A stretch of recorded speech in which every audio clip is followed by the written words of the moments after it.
Ayan po, good morning, good morning. Good morning, good morning. Ayan po, naliligo na po kami. Napakainit na po, alas 9 pa lang po ng umaga. Napakainit na po ng panahon, kaya ito na po. Nag-umpisa na po kami magpatubig ng aming swimming pool. Sa mga gusto pong mag-swimming, punta na po kayo dito. 10 piso lang po ang entrance. May libre pang ice candy. Ito lang po ang nakayanan namin. Wala po kaming malaking budget para pang swimming, para punta sa beach. Kaya dito lang po kami sa bahay. Yan. Naglagay po kami ng isang. Yan po ang aming portable swimming pool.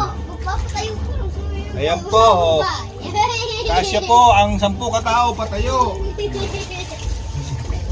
Higa. Buksan mo yung tubig, para ano, matignan natin siya ng running water to. Dali. Pagpagdaki ko po ay magpapagawa ko ng swimming pool na walang bar. Galing! Okay. O, mabasag mo yung ano ko, yung cellphone. Sige dyan. Basta yan. Dito ka na. Mag-ugas ka, oh. Papa, pahabain mo para dun sa taas, oh. Ha? Pahabain mo para maano dun sa taas. Ang taas. Doon, isabit natin dun sa taas. Pag nakatama niya. Para hindi... Ayan po, running water po yan. Ayan po.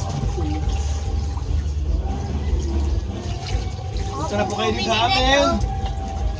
Malapit lang po kami sa Angat Dam. Kaya po malati kami nag-swimming doon dahil malalim. Dito lang po kami sa mababaw.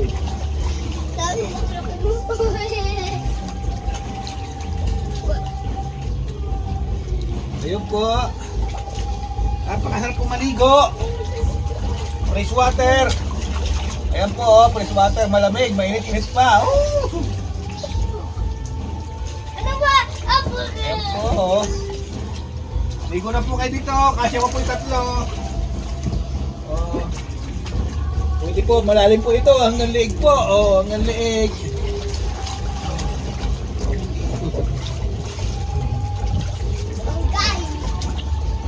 Ay, huwag kayo magdadive. Malalim yan.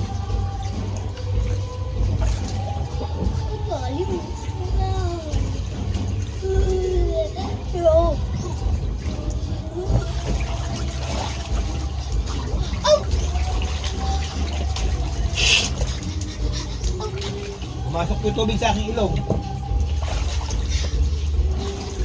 Hanggang sa tainga.